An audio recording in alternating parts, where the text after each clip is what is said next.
The Jonathan India and Brady Singer deal is working early for both sides. What do we make of it? We'll tell you in this edition of Locked On Royals.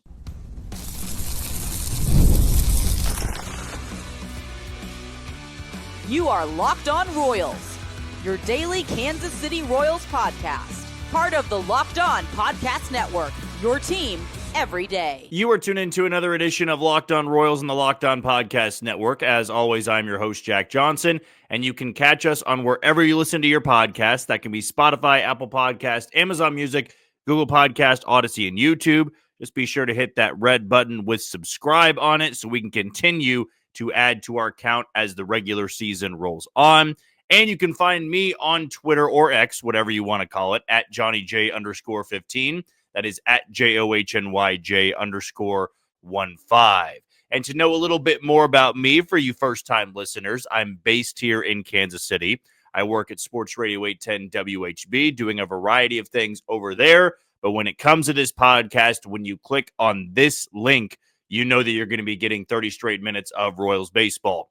Today's show is brought to you by FanDuel. Right now, new customers can get $200 in bonus bets when you win that first $5 bet. So get started today over at FanDuel.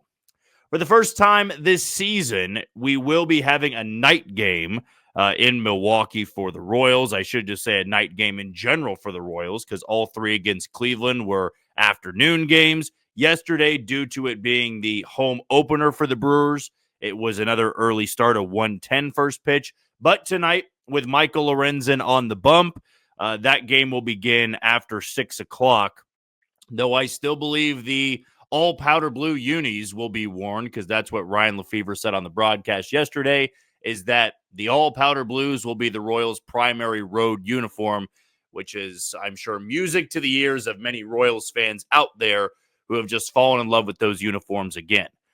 I still wish there was a way to have the Royals across the chest and then the old school Kansas City across the chest, but I'm not going to be picky there. Those uniforms looked phenomenal, and hopefully they're wearing them again tonight. Again, I believe that first pitch is at 6:40, if I'm not mistaken, or I might be looking too far ahead to Friday's game against Baltimore. That'll be at 6:40. No, this one is at 6:40 tonight. As I said, Michael Lorenzen, who we are going to talk about in the third segment against Chad Patrick, who's thrown one inning so far, has an 18.00 ERA. That outing came in New York, in which the Brewers got bashed all weekend long. Let's kick things off, though, with some thoughts going back to November, bringing them to last night, in which Brady Singer made his Reds debut, and Jonathan India, one day after being hit in the head by a 99-mile-an-hour pitch, he was great. Led off the game with a single, also drove in 2 runs later on. He's an on-base machine, and the Royals knew that. And there's this gamer element to him that's already having Royals fans fall in love with him. You know, there's going to be those fan favorites throughout the season. We know Bobby Witt Jr.'s one. We know Cole Reagan's is one. To do it so early on as a new player, there is pressure there. Because if you don't play well to begin the year, fans start talking about the trade and say, oh, we shouldn't have gone after that guy. Oh, we wish we still had Brady Singer in the rotation. And that may have been the case yesterday if Jonathan India went 0 for 5 again and Chris Bubich got shelled and Brady Singer did what he did against the Rangers in Cincinnati, which was 7 shutout innings of one-hit ball, and he struck out 8. And I know this is going to piss off some Royals fans. He threw more than 2 pitches. In fact, he threw more than 3 pitches. The Reds got in his head about something, got in his ear, got him to throw a cutter, I saw. There was a sweeper, though he did utilize that sweeper a little bit in Kansas City. Want to say there was a changeup thrown, multiple changeups. He was great yesterday. And it brought me to this segment today almost to praise both sides here. And also not to overreact to a few games for Jonathan India and 1 start for Brady Singer. I went on record in the offseason that I felt Brady Singer would be due for regression based off where he was going to be pitching. I mean, you go to Cincinnati and 81 home games are at Great American Ballpark. It's a tough spot for pitchers to truly succeed all year long. And we saw Brady Singer start off red hot for the Royals last year. And then in the second half, went back to 2023 Brady Singer with a 5+ ERA, wasn't striking out many guys, was getting hit hard. Maybe that still happens for Brady Singer. Maybe it doesn't because he's more willing to throw multiple pitches. Why he just never did it in Kansas City, I guess we won't know until he retires and he opens up more about it.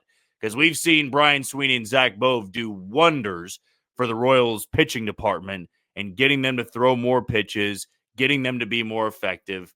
I got no issues with how they've handled things so far. And if Brady Singer was the one-off, Brady Singer was the one-off. To that point, though, about this regression, it was never about Singer's talent. It was just going from one ballpark to the other. And Kauffman Stadium is cavernous out there. I mean, you can have a ball land on the warning track and it was hit 106, 107 miles an hour and 410 feet, and you still find the glove somewhere. All right, that is a possibility in Kansas City, where at Great American Ballpark, we saw Dairon Blanco have 2 home runs before the 4th inning last year. And the ball was just launching off the bat. Last night, against a good Texas lineup that I was praising very much last week, Singer was phenomenal. Slider was working. Fastball had good command there, the fastball-sinker combo that he's got. And I would say I wish nothing but the best for Brady Singer. There doesn't have to be this vibe of we have to win the trade and the other side of it has to catastrophically fail for me to feel better about this deal. You obviously want to be on the winning side of every single trade. Brady Singer, though, was a mainstay in the Royals rotation for years. He was only on one good Royals team. And his last appearance for Kansas City, he struck out Aaron Judge in a relief appearance in Game 3 of the ALDS. He ended on a high note there. And if he goes to Cincinnati and shoves for 190 innings, he wins 12 games. He has a career low in ERA, a career high in whiff percentage. The metrics go back in his favor. All the better for him. Because I will tell you this. The Royals didn't need Brady Singer this year. They desperately needed a leadoff hitter. And the Reds were not super high on giving up Jonathan India, but they needed another guy for that rotation to work with. And Brady Singer was their guy. And for the Royals, they really needed the Jonathan India. And Jonathan India has been phenomenal so far through 4 games for Kansas City. He's doing exactly what the Royals need him to do, which is get on base. He's driving in runs. These first 4 games, I mean, you take out opening day, the last 3 have been just great. And you can expect a lot of that from him throughout this season. So if Jonathan India hits 280 this year, has a 365 OBP, let's say he runs into 12 home runs, he drives in 65 to 70, you're living with that production up top. In fact, you are more than happy with what you're getting up top. And that goes even if Brady Singer puts up the numbers I just said he may put up. There's also a spot in which maybe Jonathan India posts the same numbers he did last year. He still gives you a 350 OBP, and Brady Singer does exactly what he did last year, which was start the first half very strong and then tail off toward the back half. That will be the adjustment that he'll have to make. Whereas with Jonathan India, there has been more consistency in his career. Brady Singer's had a little bit of the ups and downs. Still, maybe Cincinnati tapped into something that Kansas City just never could. But I just will never look back at this trade, regardless of how it goes down, and say it was a bad move at that time, because it wasn't. This was a win-win for both sides. And not to overreact to 4 games for Jonathan India and 1 start for Brady Singer. I'm simply saying that back in November, when this deal happened, it was that Thanksgiving week, it was the right move at the time for both teams. The Reds were having Matt McClain back. They had some of their younger pieces they needed spots for. Jonathan India had been, like Brady Singer, that mainstay in their lineup for a long time, but it was time to move on. Jonathan India gets the fresh start for a team that really needs a leadoff hitter, and Brady Singer gets that fresh start for a team that really needed the number 3, number 4 starter. So the process of it made a lot of sense. And as of April 1st, both parties are feeling great about this deal. I'm sure the Royals are rooting for Brady Singer and the Reds are rooting for Jonathan India. These teams are in separate divisions.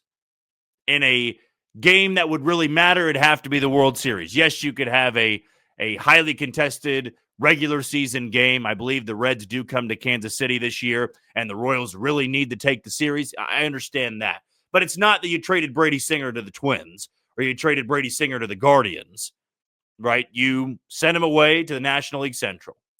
You may not see Brady Singer more than once or twice over the next 3 to 4 years, unless after Cincinnati he goes back to the American League, and who knows, maybe he goes to the American League Central.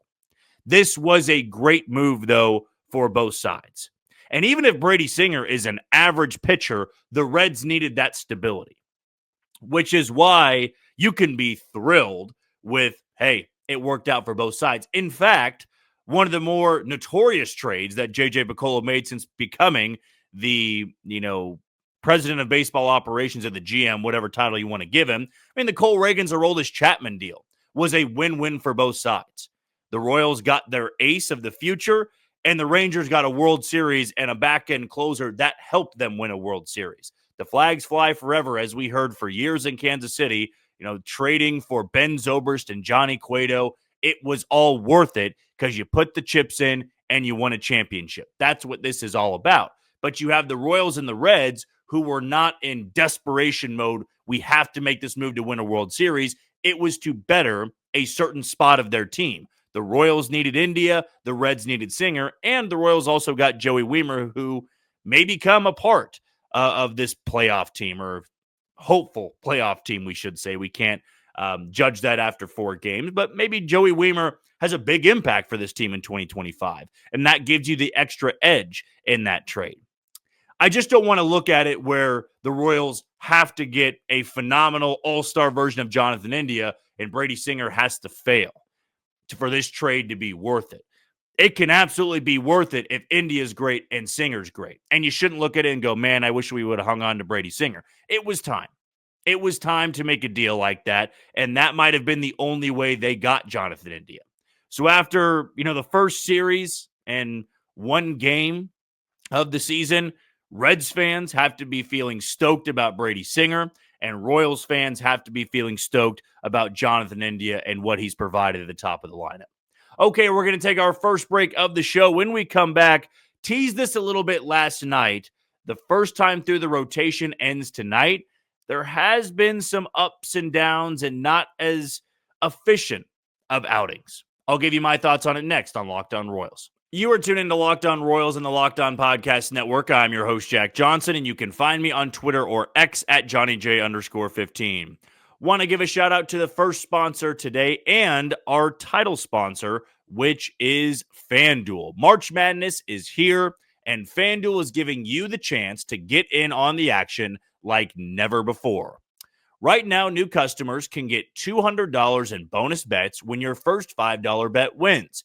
That's $200 extra bucks to use on everything from buzzer beaters to Cinderella stories and even who's cutting down the nets, which we will know by next Monday. I want to believe it is. You got the games beginning on Saturday. Then you have that Monday national championship game. I've always thought it should be Friday and then maybe Sunday and then maybe just work off on Monday. But hey, I don't make the rules. So here's what you need to do. Visit FanDuel.com and get in on the college hoops action all tournament long. Again, that is FanDuel.com to get started on the tournament action. The Final Four begins this weekend.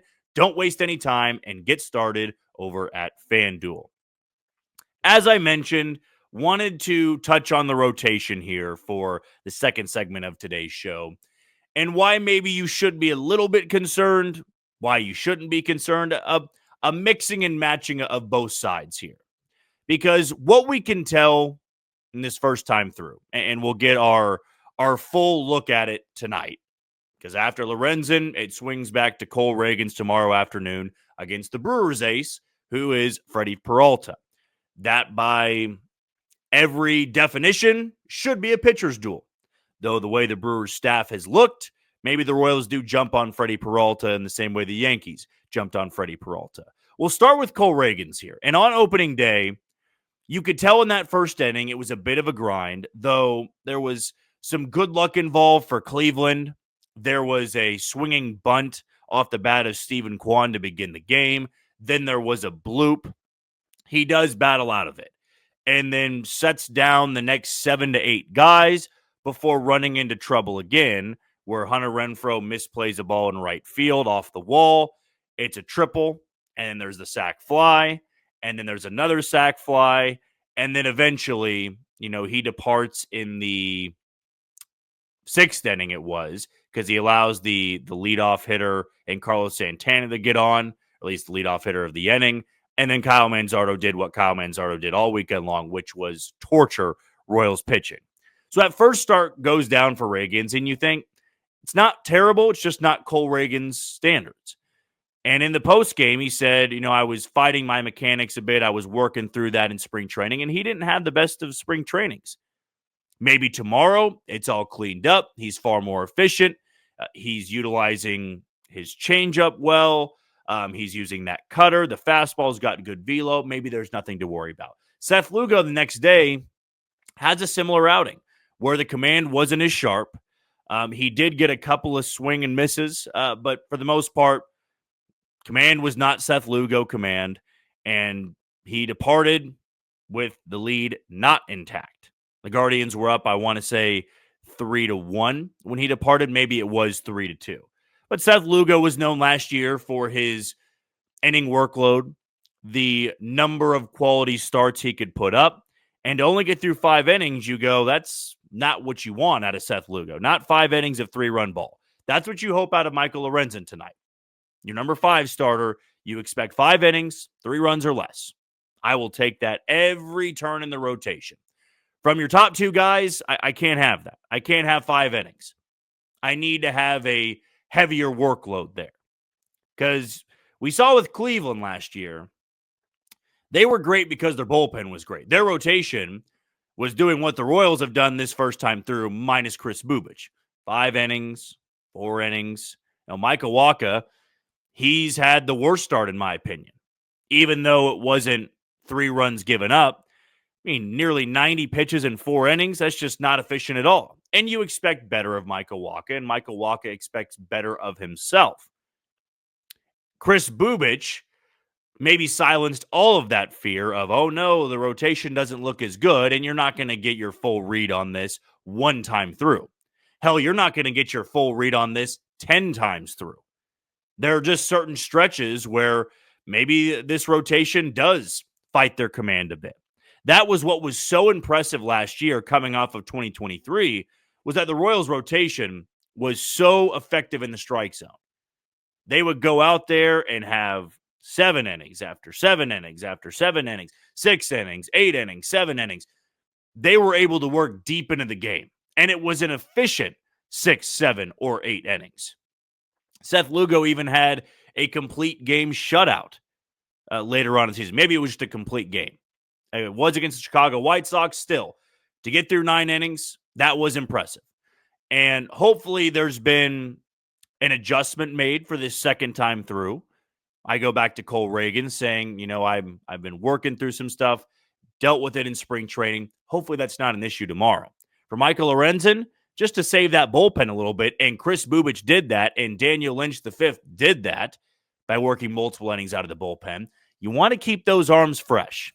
You want to make sure that Hunter Harvey and Carlos Estevez and Lucas Erceg are fresh all season long. And if you're only working 4 or 5 innings, we know that's going to rear its ugly head for the bullpen.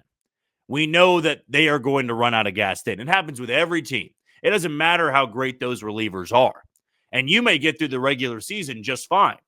What happened to Cleveland, though, in the ALDS, or the ALCS, excuse me? Their bullpen ran out of bullets. It was a great Yankees lineup, but you almost wonder, was that strain of all that work in the regular season kind of showing up here in the postseason when it matters most? I'm not trying to say the rotation's doomed 4 games into the season. That would be idiotic of me to do. It's just something to gauge now. Because last year, they got off to one of the best starts you could possibly have. Reagan's was great. Lugo was great. Wacha was great. Singer was great. Marsh was great. Everybody was just putting together a quality start each and every time out.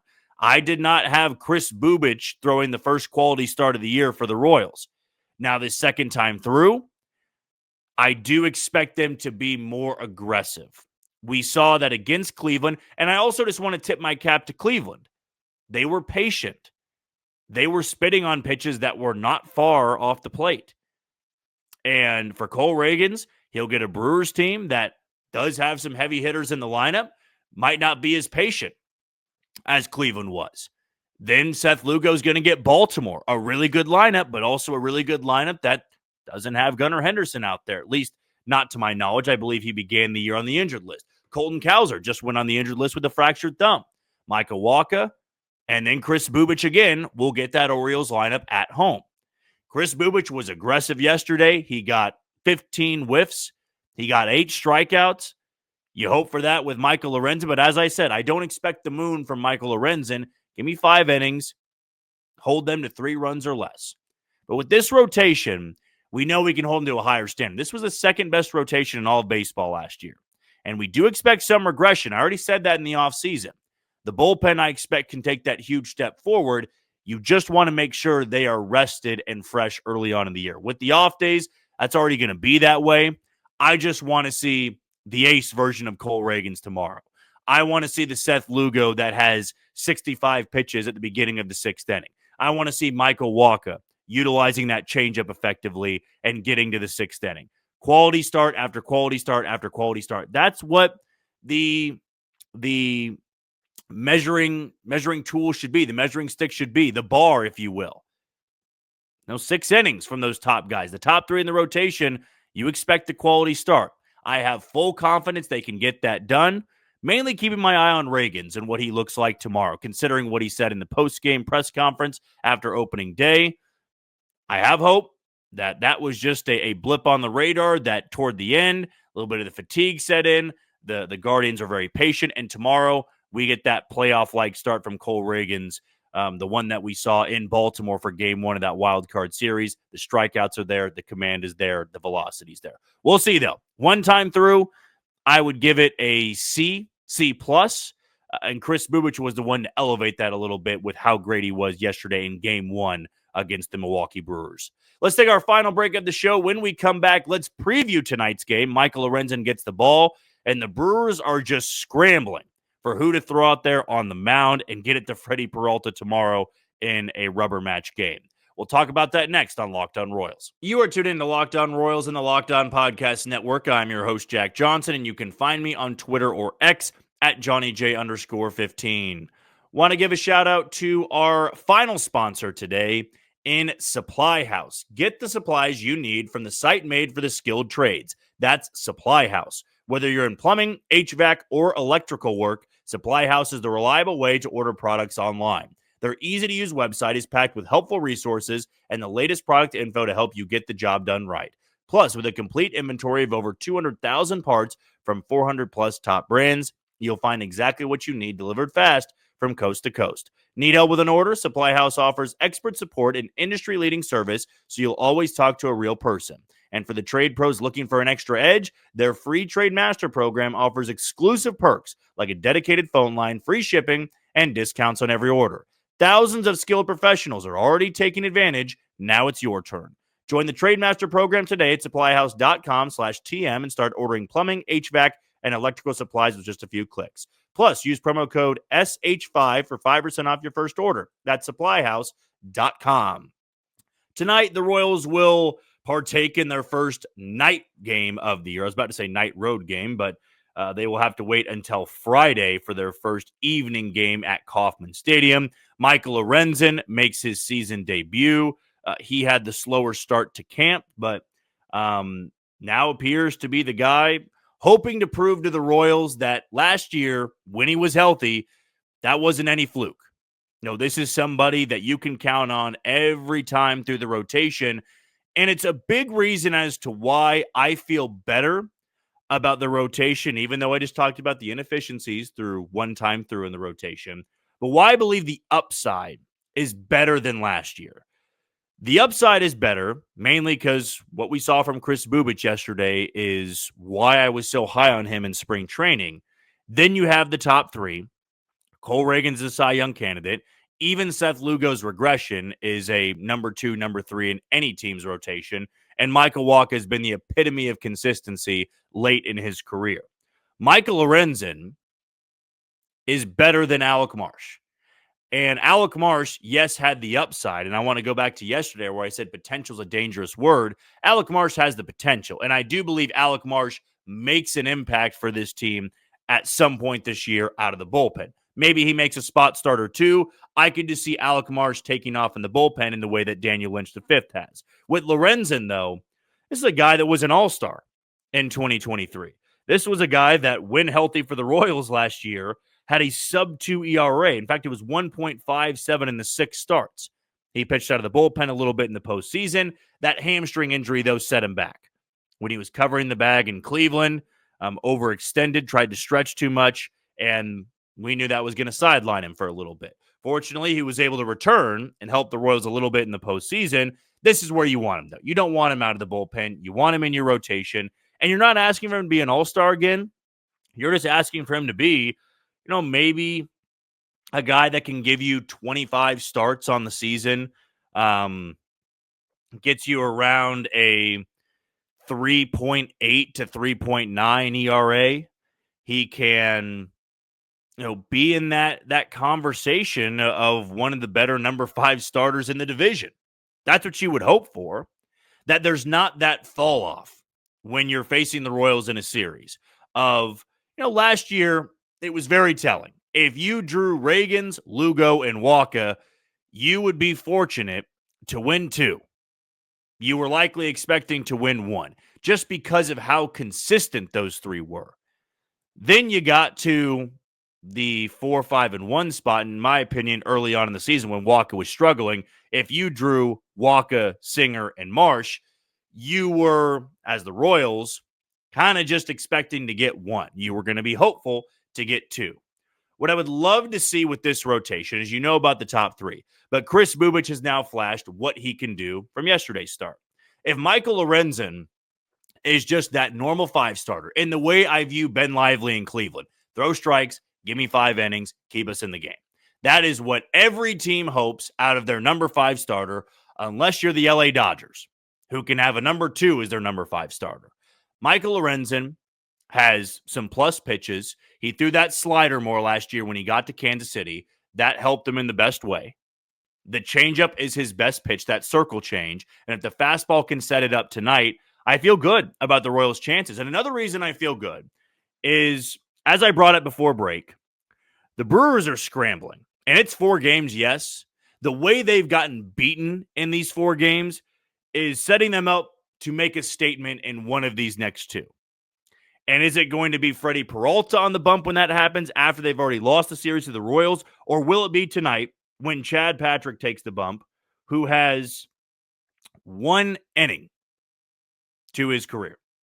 And it happened on, that would have been Saturday, last Saturday. He pitched 1 inning, gave up 2 hits, walked 1, struck out 1, gave up 2 runs. So Chad Patrick gets the ball tonight for Milwaukee. They have been ravaged in these first 4 games. And the reason I say it's a big one, and it's time for them to make a statement, this is a team that should win the division. This is a team that won 90-plus games last year, won the National League Central by 10 games. To start the year 0-5, and if the Royals pounce on Chad Patrick tonight, and you've had 5 games where your pitching has just been beaten to a pulp, you're not panicking, but you're not feeling good. Because the first 3 games, it was the torpedo bat. Well, the Yankees are using this bat, and we know that we're not going to see them every single series. And if that works out for them, great. We don't approve of it. We should be able to get back on track, though, against Kansas City, whose offense was up and down a little bit in that first series against Cleveland. Then the Royals beat them 11-1. If the Royals win comfortably tonight, there's going to be a lot of pissed off Brewers fans.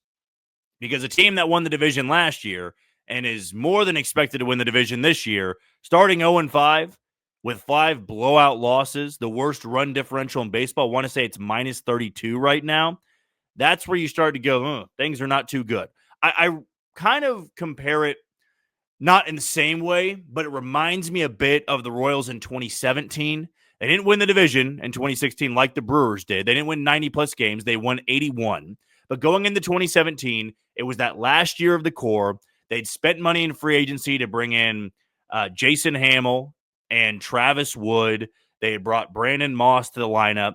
And the Royals started that year by getting swept in Minnesota. They then went to Houston, and I want to say won 1 or 2. Then came back home for the Athletics for their home opener and lost that first game. And it was just this eerie feeling of, man, they should be turning it on here, but they're just not. And they struggled the first portion of the season, lost some close games, lost to teams they shouldn't have lost to. Then they had the spark late, but in the end, it was too late.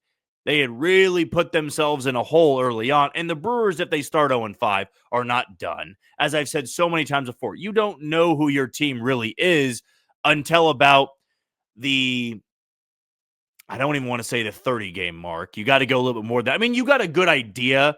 If you are 10-20 through 30 games, you're probably not very good. You're 20-10, you're probably pretty good.